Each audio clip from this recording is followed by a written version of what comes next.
Hey guys, welcome back to another Tasting Tuesday video. I hope you guys liked the tequila video last week. Again, not my all-time favorite, but it was good. Definitely very interesting. But I think we can find better stuff for the value, and that's what we're trying to do here. You guys love tequila. You also love Japanese whiskey. Those videos always do very well. So this week we're gonna do Nikka coffee malt whiskey. Now this whiskey is not coffee flavored. This whiskey is made in a coffee still, named after a guy named Coffee who created a specific very tall still. There's a picture of it on the back, the coffee still. The originality of this 100% malt expression lies in the unique distillation method. Malted barley is distilled in a coffee still, a traditional continuous still, which is normally used to produce grain whiskey. Discover this whiskey's extraordinary texture, which Nikka has specifically developed for whiskey aficionados. So again, not coffee flavored. It is made with malt, so it should have a Scotch element to it. It's Japanese, made by the Nikka distillery, which we have liked Nikka before for the value. Nikka always kind of delivers on the value. They're significantly cheaper than Suntory. I tend to like Suntory a little more overall, but they're hard to find and they tend to be sometimes double the price. So let's dive into this Nikka coffee malt. Let's see if we like this. This is coming in at, I think I got it at Costco, $65, $67. You can find this anywhere, probably between $80 and $100. So not cheap, but for a Japanese whiskey, that's on the more affordable end, unless you're going to do Toki or Nikka Days, which those are good. We've reviewed some of them here on the channel, but they're mainly for mixing. They say that on their website, so they're using very young whiskeys, very harsh whiskeys. Not as elegant as something like this. So this is going to be your next step up, but it's for under $100. Let's see what we got. Right off the bat, I said Scotch. I'm not smelling Scotch. There's like a raspberry, sour cherry note. Now I remember one of our first videos, we did the Wild Turkey 101 versus the Long Branch, I think it was. The Matthew McConaughey whiskey. And that had a lot of cherry in it. And there's that sour cherry note can be seen throughout a lot of bourbon. And so that's the first thing that's popping out of this glass. And then the second thing is that malt, that Japanese saltwater, maybe a little bit of smoke, but not too much. Yeah, it has more of a bourbon-forward nose than I would say Scotch. But it is made with the grain that they use to make Scotch. And Japanese whiskey, if you don't know the full history, they sent a guy to Scotland to learn how to make whiskey. And he came back and he started making whiskey for Suntory.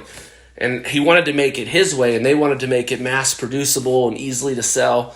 And he did it for a couple years, and then he left and he started Nikka. And he tried to make the whiskey he wanted to make. But it's all very Scotland inspired. So if you like Scotch, you'll definitely like Japanese whiskey. It tends to be a little lighter, more herbal, floral, honey, orange peel, white chocolate. Getting none of that in this whiskey. Sour cherry. A little bit of oak, maybe some light honey, a spice, maybe a hint of cinnamon. Very, very subtle, white flower or orange peel or a candied orange. Very light though. Normally that's a pretty prominent note in Japanese whiskey. Not in this one. Let's give it a taste.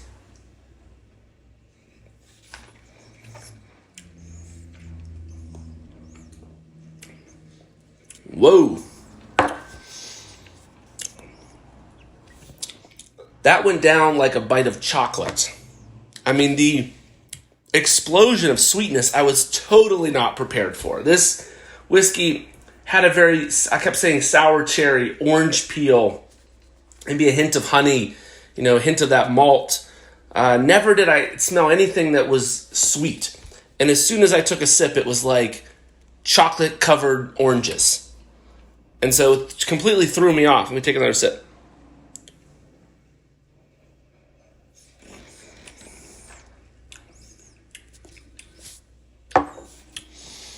The sweetness,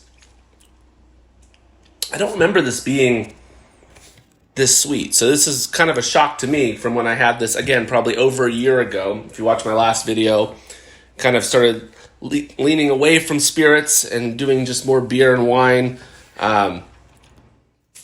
They can be expensive. They're hard to store. I only got so much room here at the house. So, I mean, these can grow really fast, and, they take forever to drink because you switch between different things. So I haven't drank as much spirits in the last year. And I don't remember this being so sweet, but there's like a real honey, milk, chocolate, orange sweetness to this. It's really good.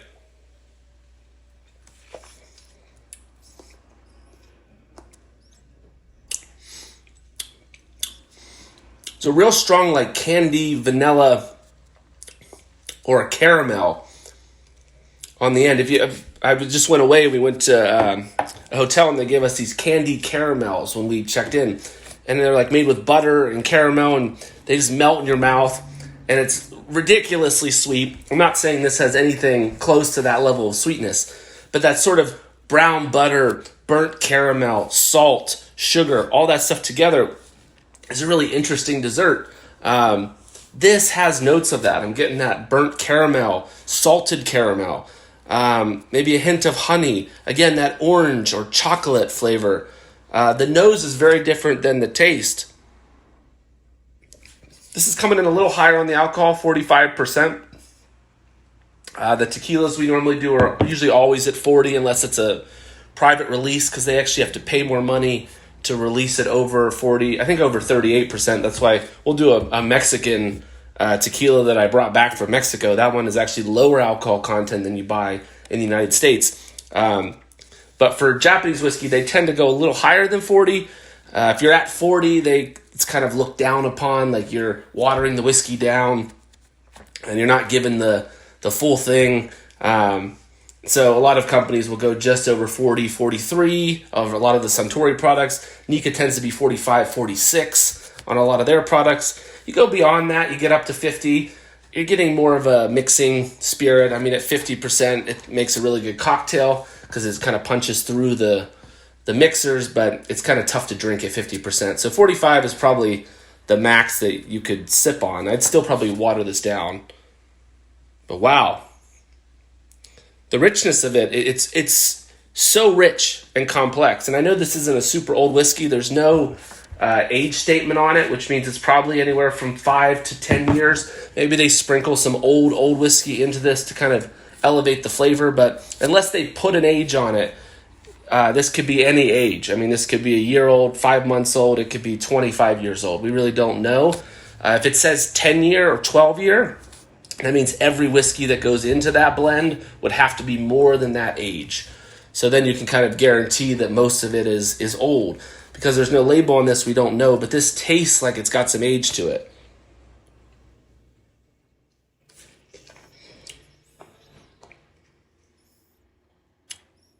Wow. My last note is probably going to say it has a little bit of a cognac sort of vibe to it. Cognac's got that orange, raisin. It's got a different type of sweetness that you don't get on whiskey. And I usually never get that. Certain, premium high-end whiskeys that I've tried can have hints of that, orange peel and raisin flavor that you get in a cognac. But this is not super premium. And I thought this was going to be more Scotch-like, but I feel like it's leaning more towards cognac, more towards bourbon than Japanese whiskey or Scotch. And I'm very impressed with this.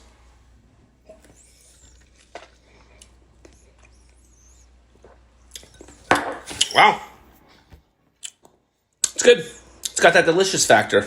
I pulled these two because I was like, last week wanted to do Casa Dragones, this week Nikka Coffee Malt. I remember not liking either of them, and that's kind of why I pulled them. And when I didn't like the last week's one, again, I was kind of like, oh, man, I hope I don't do 2 weeks starting out here not liking something, because that'd be a little depressing comeback. But this is fantastic.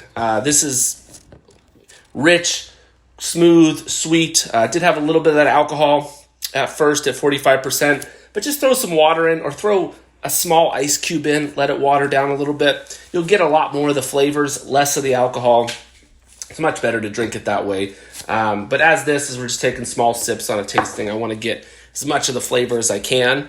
But yeah, it does have a little bit of that alcohol burn, but it's mainly just the sweetness notes that I talked about. And so I got to give this one, I'm not sure what I gave my other Nikka whiskeys that we did, 2 years ago. But I mean, this is easily an 8.9 out of 10.